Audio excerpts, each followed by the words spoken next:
Hello बच्चों, कैसे हो। मैं आशा करता हूँ कि आप सभी लोग अच्छे होंगे। तो हम आज की इस वीडियो में चैप्टर 10 पढ़ेंगे, क्लास 12th मैथमेटिक्स का, जिसका नाम है सदिश बीजगणित और इंग्लिश में इसे कहते हैं वेक्टर अलजेब्रा। तो इसे पढ़ेंगे आज हम। सबसे पहले हम सदिश और अदिश राशि के बारे में डिस्कशन करेंगे। तो सबसे पहले डाल लो अदिश। अदिश अदिश को इंग्लिश में कहते हैं स्केलर। इसके बारे में पढ़ते हैं। अदिश क्या होती है, ये आपने क्लास 9th में भी पढ़ा है, फिजिक्स में पढ़ा है, क्लास 9th में और क्लास 11th में फिजिक्स में पढ़ा है ये। तो अदिश क्या है, अदिश राशि क्या है, पढ़ी थी ना अदिश राशि और सदिश राशि। तो अदिश राशि एक ऐसी राशि है जिसमें केवल परिमाण की आवश्यकता होती है। तो डेफिनेशन लिखवा देता हूं, फिर इसका एग्जाम्पल समझाता हूं।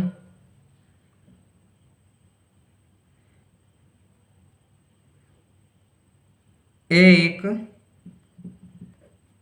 ऐसी राशि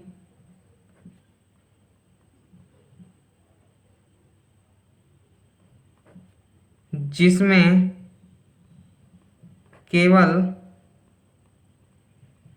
परिमाण की आवश्यकता होती है या परिमाण होता है, कौन सी राशि कहलाती है, अदिश राशि कहलाती है। अदिश राशि कहलाती है। ये है मेरा अदिश राशि। तो एक ऐसी राशि जिसमें केवल परिमाण होता है अदिश राशि कहलाती है। मतलब है इसमें दिशा नहीं होगा, केवल परिमाण होगा। जैसे मैं एग्जाम्पल ले लेता हूँ। जैसे मेरा मेरा है लंबाई है, लंबाई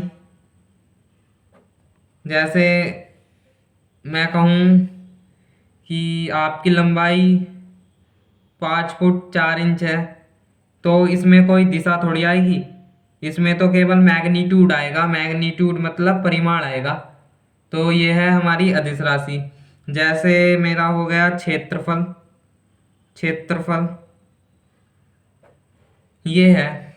तो मैंने कहा इस क्रिकेट फील्ड का जो एरिया है ये है मेरा 132 मीटर स्क्वायर है। तो मैं कहूँगा, ऐसे थोड़ी बताऊंगा, इस क्रिकेट फील्ड का एरिया 132 मीटर स्क्वायर है नॉर्थ डायरेक्शन में, ऐसे थोड़ी कहूँगा। तो इसमें डायरेक्शन की आवश्यकता नहीं है, तो ये अदिश में आएगा क्षेत्रफल। जैसे मेरा हो गया आयतन, ले लो, आयतन भी अदिश में आता है, क्योंकि आयतन की डायरेक्शन नहीं होती है। और एक गति ले लो, गति भी अदिश में आती है। जैसे गति गति मुझे दे रखी है, कोई कार 20 किलोमीटर पर आवर की स्पीड से चल रही है, तो इसमें डायरेक्शन नहीं आएगी। इसमें जब तक डायरेक्शन नहीं देगा ना तब तक ये गति रहेगी। और जब डायरेक्शन दे देगा, ये कार 20 किलोमीटर पर आवर की स्पीड से नॉर्थ डायरेक्शन में चल रही है, तो ये बेग बन जाएगा। फिर बेग कैसी राशि है, सदिश। उसके बारे में भी डिस्कशन करेंगे। तो गति कैसी राशि है, एक अदिश राशि है, क्योंकि इसमें मैग्नीट्यूड ही है, दिशा नहीं है। और एक एग्जाम्पल कह लो, घनत्व कह लो। घनत्व फॉर्मूला याद होगा आपका, घनत्व बराबर होता है द्रव्यमान बट्टे आयतन। इससे भी ला सकते हो। द्रव्यमान कैसी राशि है, द्रव्यमान एक अदिश राशि है, क्योंकि इसमें दिशा की आवश्यकता नहीं होती। तो एक एग्जाम्पल बन गया हमारा, द्रव्यमान कह लो। घनत्व भी अदिश राशि है, द्रव्यमान भी अदिश राशि है, क्योंकि इसमें मैग्नीट्यूड ही रहता है सिर्फ। और एक फिजिक्स में पढ़ा होगा प्रतिरोधक। प्रतिरोधक ये कह लो, इसमें भी मैग्नीट्यूड होता है, दिशा का कोई महत्व भी नहीं है इसमें। और बस यही है। ईटीसी और भी बहुत सारी राशियां दिस, तो आप लगा लेना, जिसमें डेफिनेशन से स्पष्ट है, इसमें केवल मैग्नीट्यूड होता है, दिशा से कोई लेना देना नहीं है। और अगला टॉपिक पढ़ते हैं हम, सदिश। सदिश क्या है? सदिश को इंग्लिश में कहते हैं वेक्टर। क्या कहते हैं? वेक्टर। तो सदिश क्या है मेरा? एक ऐसी राशि जिसमें परिमाण के साथ साथ उसकी दिशा की आवश्यकता भी होती है, सदिश राशि कहलाती है। राइट, तो ये पढ़ते हैं। तो सदिश राशि की डेफिनेशन लिख दी है ये मैंने। एक ऐसी राशि जिसमें परिमाण तथा दिशा दोनों होते हैं, सदिश राशि कहलाती है। इसमें परिमाण तो होगा होगा, परंतु उसकी दिशा भी बताई जा रही होगी। जैसे मैं कह दूं बल। बल कैसी राशि है? बल एक सदिश राशि है, क्योंकि इसमें परिमाण तो होगा। तो आप बल किसी दिशा में तो लगा रहे होंगे। जैसे मैं कहूं कि साइकिल को धक्का दो, साइकिल पर बल लगाओ, तो बल तो लगेगा उस पर 5 न्यूटन का। मैंने कहा साइकिल पर 5 न्यूटन का बल लगाओ, तो उस पर 5 न्यूटन का बल तो लगेगा, पर किस दिशा में लगेगा ये भी तो होगा ना। दिशा भी तो होगी ना, उसकी दिशा में ही तो लगाओगे किसी, या बल ऐसे ही लगाओगे। तो बल एक सदिश राशि है, क्योंकि इसमें दिशा भी होती है और परिमाण भी होता है। और देख लो, एक बल हो गया भार। भार भी एक सदिश राशि है, भार बल एक ही है ये फिजिक्स में फॉर्मूला पढ़ा होगा, एफ इक्वल एम ए का। ये एक फॉर्मूला होता है बल का। और जैसे त्वरण कह दिया मैंने, त्वरण, वेग कह दिया, ये सब सदिश हैं। त्वरण क्यों है सदिश? पहले वेग जान लो क्यों है सदिश। क्योंकि अभी मैंने आपको कहा था गति तो अदिश है, क्योंकि जब तक उसमें दिशा नहीं दी होती है अदिश रहती है। वेग में क्या होता है, मैग्नीट्यूड के साथ साथ उसकी दिशा भी दी होती है। जैसे मैंने कहा एक कार की स्पीड 100 किलोमीटर पर घंटा है उत्तर दिशा में, तो ये हुई मेरी सदिश, क्योंकि इसमें दिशा भी दे दी है तो इसे वेग में गिना जाएगा हमारा, तो इसे कहेंगे हम सदिश। अब त्वरण क्या है? त्वरण है वेग में परिवर्तन की दर। फॉर्मूला होता है इसका a equal b minus u upon t. सबसे सिंपल तरीका बता रहा हूँ, ऐसे भी पता लगा सकते हो, आप फिजिक्स में पढ़ा है आपने त्वरण। इसका जो यूनिट होती है मीटर पर सेकंड स्क्वायर होती है। त्वरण, जब वेग सदिश राशि है तो त्वरण भी तो डेफिनेटली सदिश होगा, तो क्योंकि इसमें वेग परिवर्तन की दर किसी दिशा में ही तो करेंगे, तो त्वरण भी सदिश है। और लिख लो, जैसे विद्युत क्षेत्र की तीव्रता, ये फिजिक्स में पढ़ा होगा। ये इसे डिनोट करते हैं हम विद्युत क्षेत्र की तीव्रता को ई वेक्टर से। ये जो वेक्टर का निशान है ना, ये ये दिशा को प्रदर्शित करता है, सदिश को इससे प्रदर्शित करते हैं। राइट, ये वेक्टर का दिशा, ये वेक्टर जो है, और जो अदिश होता है उसे खाली, जैसे मैंने कहा लंबाई है तो इसे लेंथ को केवल एल लिखेंगे। जैसे मैंने कहा एफ है ये, तो एफ के ऊपर ये निशान बना देते हैं, ये हमें दिशा निरूपित करती है जो ऊपर निशान होता है। तो विद्युत क्षेत्र की तीव्रता होती है, इसका फॉर्मूला होता है E equal F upon Q. ये पढ़ा है आपने फिजिक्स के फर्स्ट पार्ट में, आवेश वाले चैप्टर में, क्लास 12 फिजिक्स में जो फर्स्ट चैप्टर है। तो भाई पूरे यूट्यूब पर ऐसा कोई नहीं पढ़ाएगा कि इसका फॉर्मूला क्या होता है, तो मैंने आपको बता दिया कहाँ पढ़ाता है ये। पूरे यूट्यूब पर चैलेंज है, अगर ऐसा कोई पढ़ा दे। तो हमने दो राशि पढ़ी है, अदिश राशि और सदिश राशि, तो ये आपकी समझ में आई होंगी। अब ईटीसी लिख देते हैं, बहुत सारे हैं। अब हम पढ़ेंगे टॉपिक स्थिति सदिश। एक टॉपिक डाल लो जिसका नाम है हमारा स्थिति सदिश। अब ये स्थिति सदिश क्या है? इसे इंग्लिश में बोलते हैं पोजीशन वेक्टर। ये है मेरा स्थिति सदिश, जिसे हम इंग्लिश में बोलते हैं पोजीशन वेक्टर। ये एक ऐसा सदिश है जिसका प्रारंभिक बिंदु ही मूल बिंदु हो, स्थिति सदिश कहलाता है। पहले डेफिनेशन लिखता हूं, फिर डायग्राम की मदद से समझाऊंगा। एक ऐसा सदिश जिसका प्रारंभिक बिंदु ही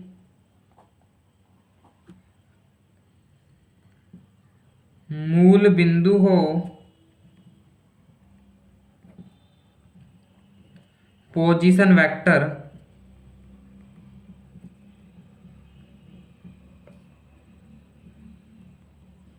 कहलाता है। राइट। एक ऐसा सदिश जिसका प्रारंभिक बिंदु ही मूल बिंदु हो, पोजीशन वेक्टर कहलाता है। याद रखना, हम अभी बेसिक पढ़ रहे हैं, जो एक्सरसाइज 10.1 है उसका बेसिक ये आना जरूरी है, नहीं तो आगे क्वेश्चन सॉल्व नहीं होंगे। बेसिक भाई पढ़ना चाहिए।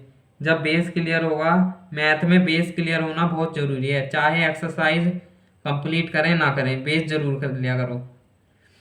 एक्सरसाइज भी करनी चाहिए क्योंकि क्वेश्चंस प्रैक्टिस करनी चाहिए, तभी आएंगे। तो एक ऐसा सदिश जिसका प्रारंभिक बिंदु ही मूल बिंदु हो, क्या कहलाता है हमारा? पोजीशन वेक्टर, मतलब स्थिति सदिश कहलाता है। मैं एक डायग्राम की मदद से समझाता हूं इसे। जैसे मैंने कहा, ये मेरा कोई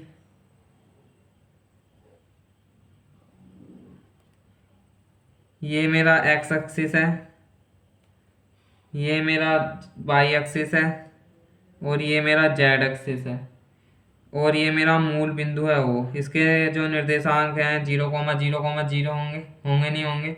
ये मेरा है X axis, Y axis, Z axis. अब मैंने एक पी बिंदु लिया, ओ से कुछ दूरी पर पी बिंदु लिया मैंने, ये ले लिया मैंने पी बिंदु। कुछ भी ऐड कर सकते हैं, जरूरी नहीं कि पी करना है। और इसके मैंने जो निर्देशांक माने वो माने हैं एक्स वाई जेड। राइट। तो ये जो ओपी है मेरा, इसे मैं डिनोट कर देता हूँ आर वेक्टर से। ये जो ओपी है मेरा, आर वेक्टर है, ये मेरा कैसा सदिश होगा? पोजीशन वेक्टर होगा। क्योंकि देखो, इसका जो प्रारंभिक बिंदु है ना, जहां से ये शुरू हो रहा है, इस बिंदु से शुरू हो रहा है, ये मूल बिंदु है। देखो, मूल बिंदु है, ये ओरिजिन है, ये ओरिजिन से शुरू हो रहा है और इसका प्रारंभिक बिंदु भी है। तो ये कैसा सदिश है? एक पोजीशन वेक्टर है, स्थिति सदिश है। डेफिनेशन देख लो।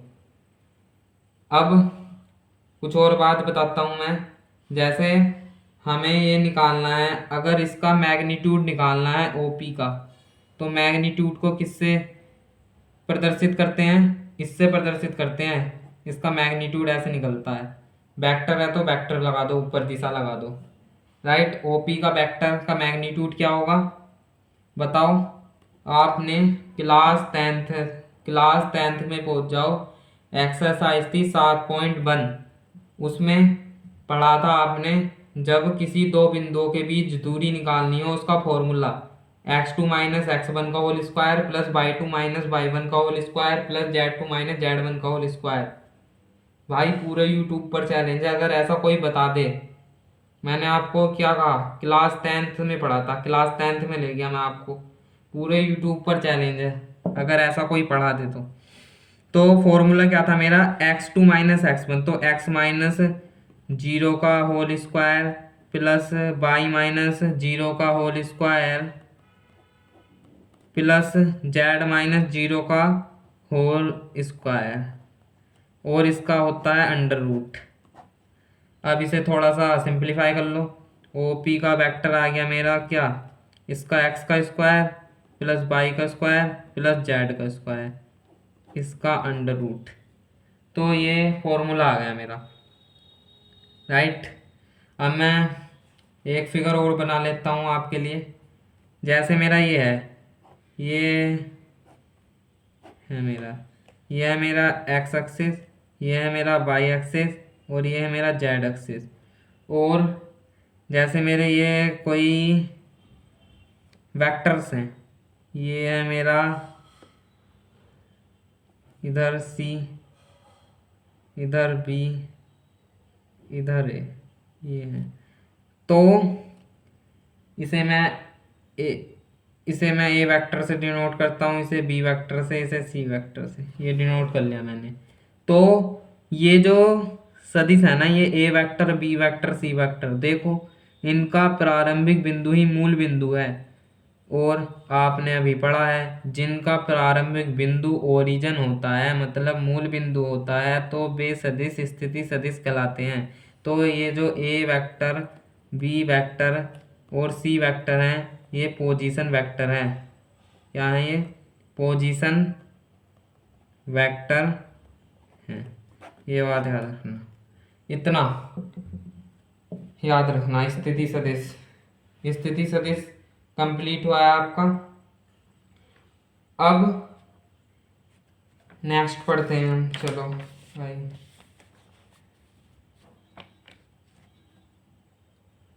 करते हैं, अब हेडिंग डाल लो दिक कोसाइन। क्या डालोगे हेडिंग, दिक कोसाइन। इसे इंग्लिश में कहते हैं डायरेक्शन कोसाइंस, ये कहते हैं। अब ये डायरेक्शन कोसाइंस क्या है, ये क्या है भाई, ये डायरेक्शन कोसाइंस बहुत ही इम्पोर्टेंट टॉपिक है, इम्पोर्टेंट लगा लो। इसके बिना कोई सा भी सवाल हल नहीं होगा, बात मानो। जो एक्सरसाइज है हमारी, तो सबसे पहले मैं एक फिगर बना लेता हूँ, इसे मैं फिगर की सहायता से समझाना चाहूँगा बढ़िया करके। एक फिगर बना लो, ये मेरे एक्सिस बना लिए, त्रिविम ज्यामिति पढ़ी है 3D। तो उसमें कितने एक्सिस होते हैं, 3। एक तो होता है x axis, y axis and z axis. तो x axis, y axis, Z axis बना लिया, राइट। और एक ले लो यहाँ बिंदु P, कुछ भी मान सकते हैं, ये ओरिजिन है, यहाँ से ये ले लो P तक, और इसके जो निर्देशांक मान लो एक्स वाई जेड मान लो, ये कर लो। और इसे आर वेक्टर से डिनोट कर लो, ये करो पहले। अब क्या होगा, मैं लेट कर लेता हूँ, ये जो OP वेक्टर है ना, ये वाला OP वेक्टर, ये जो एक्स एस एक्सिस है एक्स, इसके साथ कौन सा कोण बना रहा है, मैंने कहा अल्फा कोण बना रहा है। कौन सा कोण, अल्फा कोण बना रहा है। और ये जो OP वेक्टर है, OP वेक्टर है, ये बाई एक्सिस है, बाई एक्सिस के साथ क्या कोण बना रहा है, मैंने कहा बीटा कोण बना रहा है। ये जो OP वेक्टर है जेड एक्सिस के साथ क्या वो कोण बना रहा है, मैंने लेट कर लिया गामा कोण बना रहा है। कौन सा कोण, गामा कोण। अगर मैं इन एंगल्स के साथ कोस ले लूँ ना, कोस ले लूँ, तो ये डायरेक्शन कोसाइन बन जाते हैं मेरे। तो मेरे डायरेक्शन कोसाइन क्या होंगे, देखो direction cosines, cos alpha, cos beta और कोस गामा, यही तो होंगे। मैंने अभी आपको क्या कहा, अगर मैं इनके साथ एंगल ले लूँ कोस, इन एंगलों के साथ कोई ट्रिगोनोमेट्री फंक्शन में क्या लेना है हमें, कोस लेना है, तो ये बन जाएंगे मेरे डायरेक्शन कोसाइंस। और अगर मैं इनका वर्ग करूँ, इनका वर्ग करूँ, इनका वर्ग करूँ, ये करूँ, और cos square alpha plus cos square beta plus cos square gamma किसके इक्वल होता है? 1 के। ये एक फॉर्मूला है। Cos square alpha plus cos square beta plus cos square gamma equal 1। ये एक फॉर्मूला है। ये मैं आपको प्रूव कराऊंगा। आगे एक क्वेश्चन है इस प्रकार का, तो मैं आपको वहां प्रूव कराऊंगा इसे। ठीक है, वहां प्रूव होएगा ये। तो अब हमने इतना पढ़ा, आपको डायरेक्शन कोसाइन समझ में आ गए। क्या है डायरेक्शन कोसाइंस? एंगल के साथ कोस लेने पे डायरेक्शन कोसाइन बन जाते हैं। अब हम पढ़ेंगे, डायरेक्शन कोसाइन टॉपिक ये था। अब हम पढ़ेंगे टाइप्स ऑफ वेक्टर, सदिशों के प्रकार। क्या पढ़ेंगे? Types of vector. तो हेडिंग डाल लीजिएगा सदिशों के प्रकार। मेन जो फोकस है ना इस चैप्टर में, उसका फोकस है सदिश पर, क्योंकि चैप्टर का नाम है सदिश बीजगणित, वेक्टर अलजेब्रा। तो सदिशों के प्रकार पढ़ेंगे हम। सबसे, इसे इंग्लिश में लिख लो, टाइप्स ऑफ वेक्टर। ये पढ़ ले। सबसे पहला हम पढ़ेंगे, पहली हेडिंग डाल लो, सबसे पहला हम पढ़ेंगे शून्य सदिश। शून्य सदिश ये पढ़ेंगे। इसे नल वेक्टर कहते हैं, या जीरो वेक्टर कह दो, ब्रैकेट में नल लिख देता हूं मैं। इसे जीरो वेक्टर या नल वेक्टर कहते हैं इंग्लिश में। तो ये है मेरा शून्य सदिश। अब शून्य सदिश होता क्या है, पहले तो मैं इसकी डेफिनेशन लिखाऊंगा, फिर मैं आपको एग्जांपल दूंगा क्या होता है। तो एक ऐसा सदिश, एक सदिश जिसके प्रारंभिक व अंतिम बिंदु संपाती होते हैं, बिंदु संपाती होते हैं, नल वेक्टर कहलाता है। कौन सा वेक्टर कहलाता है? नल वेक्टर कहलाता है। और एक और बात याद रखना, भी समझाऊंगा ये संपाती का क्या चक्कर है। एक और बात याद रखना, जो शून्य सदिश है इसका जो मैग्नीट्यूड होता है, परिमाण, क्या होता है बताओ? शून्य ही रहता है, क्योंकि भाई नल वेक्टर है, राइट, शून्य ही रहता है इसका। अब ये एक सदिश जिसके प्रारंभिक व अंतिम बिंदु संपाती है, तो मैं आपको एग्जांपल लेके समझाता हूँ। जैसे मेरा ए है, इसका संपाती क्या होगा? ए ही तो होगा। ये दोनों संपाती नहीं है क्या? इक्वल नहीं है क्या? जैसे मेरा बी है, तो बी वेक्टर, ये एग्जांपल ले लिए मैंने, ये दोनों क्या हैं?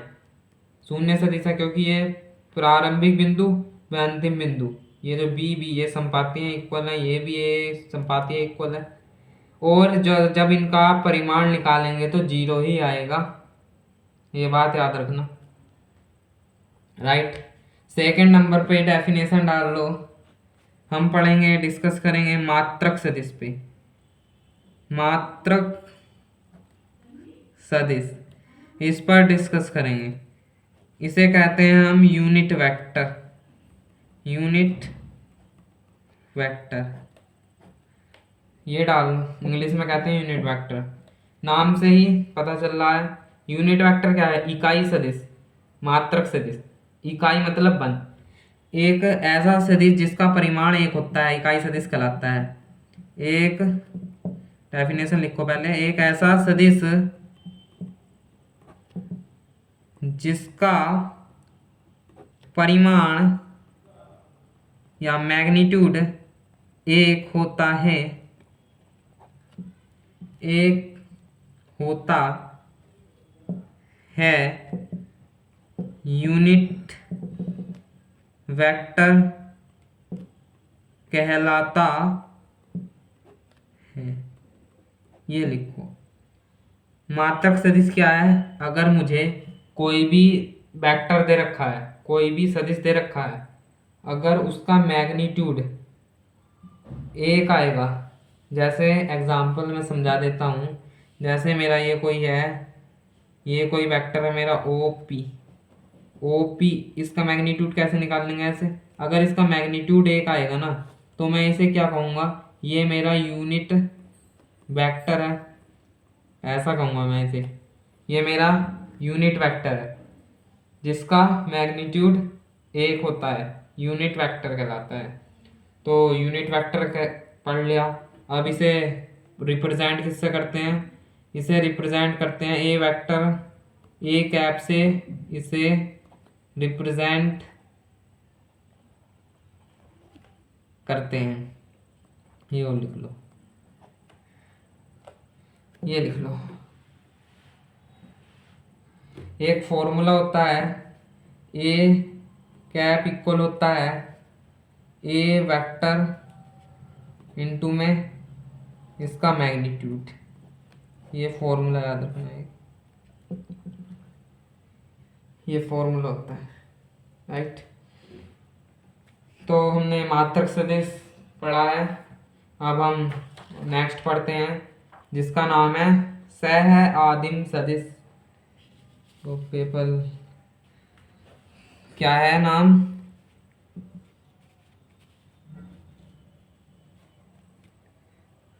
डाल लो भाई। क्या है? सह आदिम सदिश।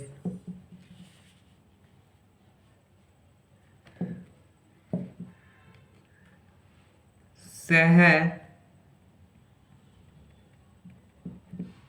आदिम सदिश ये पढ़ेंगे। इसे हम इंग्लिश में क्या कहते हैं? इसे इंग्लिश में कहते हैं को इनिशियल वेक्टर्स। को इनिशियल वेक्टर्स। इंग्लिश नेम जो होते हैं ना, इजी होते हैं, इसलिए इंग्लिश नेम से याद रखा करो। क्योंकि इनिशियल का मतलब क्या है? प्रारंभिक। अब ये पता नहीं आदिम पादिम क्या दे दिया है। इनिशियल का मतलब होता है प्रारंभिक। तो इससे ही डेफिनेशन निकलेगी हमारा। को इनिशियल क्या है? दो या दो से अधिक ऐसे सदिश जिनका एक ही प्रारंभिक बिंदु होता है, को इनिशियल वेक्टर्स कहलाते हैं। बोलो मेरे साथ, दो या दो से अधिक ऐसे सदिश जिनका, लिखो डेफिनेशन, दो या दो से अधिक सदिश, दो या दो से अधिक सदिश जिनका प्रारंभिक बिंदु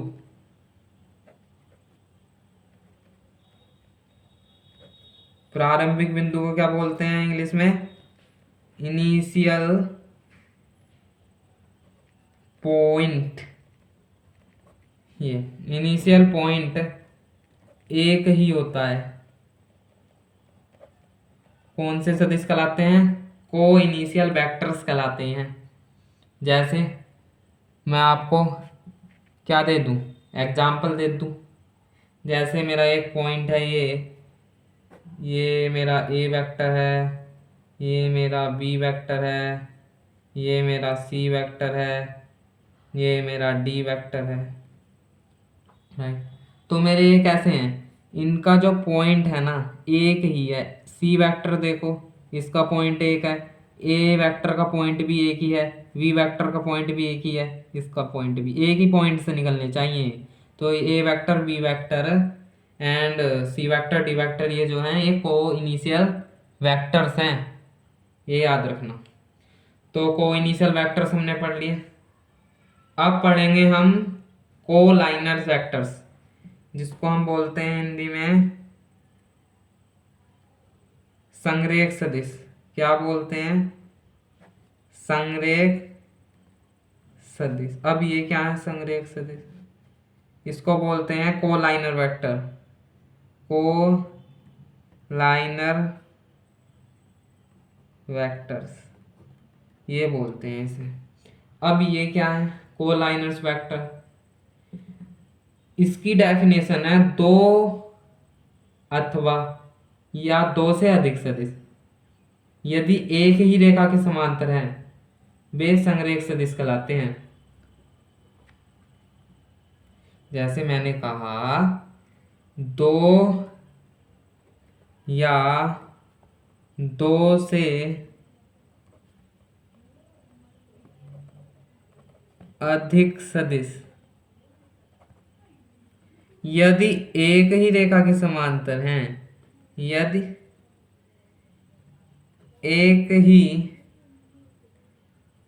रेखा के समांतर हैं तो क्या कहलाते हैं? संरेख सदिश। संरेख सदिश कहलाते हैं।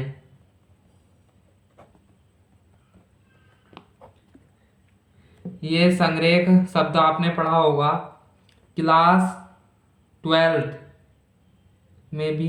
क्लास 12th में तो पढ़ ही रहे हो, क्लास 10th में पढ़ा था आपने जो त्रिभुज के क्षेत्रफल का एक चैप्टर था, उसमें निकालना होता था। 7th ही चैप्टर था वो, 7.2 थी। उसमें एक लाइन दे देता था, उसमें कहता था चूंकि ये बिंदु संरेख है इसका क्षेत्रफल निकालिए, तो हम उसका जो क्षेत्रफल लेते थे 0 लेते थे। ये पढ़ा होगा आपने भाई। ऐसा पूरे यूट्यूब पर चैलेंज है, अगर कोई बता दे तो पढ़ाना छोड़ देंगे। तो संरेख सदिश समझ में आ गए? एग्जाम्पल दे दूं, अभी थोड़ा बहुत समझ में नहीं आया होगा। डेफिनेशन क्या है? दो या दो से अधिक सदिश है मेरे कोई, माना मैं लेट कर लेता हूं ये कोई सदिश है, दो सदिश ए वेक्टर बी वेक्टर। अगर यदि एक ही रेखा के समांतर है, ये दोनों सदिश समांतर हैं इस रेखा के, दिशा से कोई मतलब नहीं होता, चाहे इसे ऐसे बना लो इसे, तो ये कैसे सदिश होंगे? संरेख सदिश होंगे। इन्हें क्या बोलेंगे हम? कोलाइनर वेक्टर्स बोलेंगे ना। तो ये भी समझ में आए होंगे। अब हम पढ़ेंगे इक्वल वेक्टर्स। दो और हेडिंग्स बची हैं। क्या पढ़ेंगे? इक्वल वेक्टर, समान सदिश। तो लिख लो भाई, हेडिंग डाल लो समान सदिश। इंग्लिश में इसे बोलते हैं इक्वल वेक्टर्स। बहुत ही सिंपल है।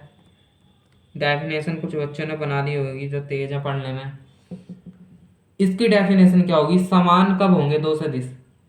दो सदिश समान तभी हो सकते हैं अगर उनकी दिशा सेम है, मीन्स डायरेक्शन सेम है, और उनका मैग्नीट्यूड इक्वल है, तो वे सदिश समान होंगे। जैसे मैं कह दूं, अगर डेफिनेशन लिखूं, दो सदिश है मेरे पास, एक ए वेक्टर है तथा दूसरा है बी वेक्टर। ये दो सदिश ए वेक्टर तथा बी वेक्टर समान सदिश कब कहलाएंगे? बताओ कंडीशन क्या होगी? तब कहलाएंगे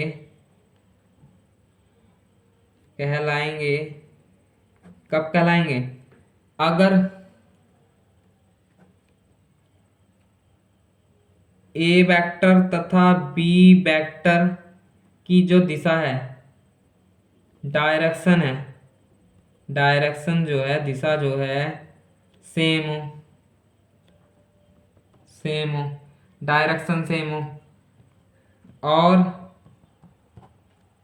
इनका जो परिमाण है, मैग्नीट्यूड है, मैग्नीट्यूड, ये मैं इंग्लिश में इसलिए लिख रहा हूँ ताकि आपको याद हो जाए इंग्लिश में भी, और इनका मैग्नीट्यूड इक्वल हो, समान हो, तब कहलाएंगे ए वेक्टर और बी वेक्टर समान सदिश। जैसे मैंने ये एग्जांपल समझाया था, ए वेक्टर और बी वेक्टर को मैं कब इक्वल लिख सकता हूँ, बोलो इन्हें कब इक्वल लिख सकता हूँ? तब इक्वल लिखूंगा अगर मेरा इसका परिमाण निकालूं और इसका परिमाण निकालूं, ये दोनों इक्वल आ जाएं और डायरेक्शन दो है जो है दोनों की सेम दे रखी हो, तब इक्वल लिखूंगा मैं। समान सदिश पढ़ ली। लास्ट हेडिंग है हमारी ऋणात्मक सदिश, हेडिंग डाल लो ऋणात्मक सदिश। तो भाई ऋणात्मक सदिश भी कराते हैं। ऋणात्मक सदिश क्या है? निगेटिव वेक्टर, निगेटिव वेक्टर पढ़ते हैं इसे भी भाई। ऋणात्मक सदिश एक ऐसा सदिश है, चलो मैं पहले डेफिनेशन लिख देता हूं फिर समझाता हूं। एक सदिश जिसका परिमाण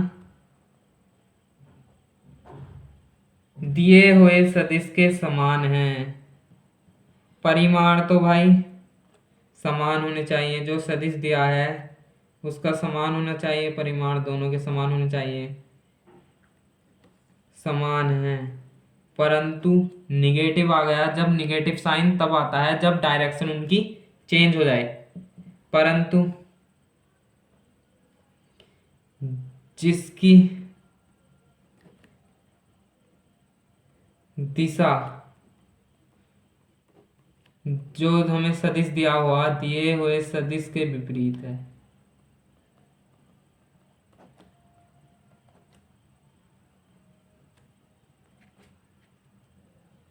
विपरीत है, तो ये कैसे कहलाते हैं? ऋणात्मक सदिश कहलाते हैं। ऋणात्मक सदिश कहलाते हैं। ये है मेरा एक सदिश जिसका परिमाण दिए हुए सदिश के समान परंतु जिसकी दिशा दिए हुए सदिश के विपरीत ऋणात्मक सदिश कहलाते हैं। एग्जाम्पल देख लो भाई, जैसे मैंने कहा ये ए बी वेक्टर है मेरा, कोई ये भी वेक्टर है। अगर मैं दूसरा वेक्टर लूंगा तो उसकी दिशा कैसी होनी चाहिए?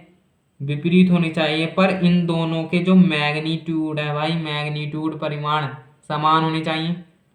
तो मैं क्या कैसे लिख सकता हूँ इन्हें? ऐसे नहीं लिख सकता क्या ए बी वैक्टर इक्वल होगा, माइनस साइन छोड़ेगा, ये दिशा विपरीत होगी तो बी ए के ऐसे लिख सकता हूँ ना मैं इसे। तो एग्जाम्पल आपकी समझ में आया होगा ये। तो आज की इस वीडियो में बस इतना ही रखते हैं। आज हमने पढ़ा है एक्सरसाइज 10.1 का बेसिक, कल कराएंगे हम एक्सरसाइज 10.1 और एग्जाम्पल्स, फिर पढ़ेंगे हम एक्सरसाइज 10.2 पर। बहुत ही बढ़िया एक्सरसाइज है। जो आपका एक्सरसाइज 10.1 है इसमें से एक नंबर का क्वेश्चन आ जाता है एमसीक्यूज में, नहीं तो नहीं आता। और ये बेसिक पढ़ना जरूरी है, अगर ये नहीं पढ़ोगे, ये पता नहीं होगा संरेख सदिश क्या है, तो आगे क्या करोगे।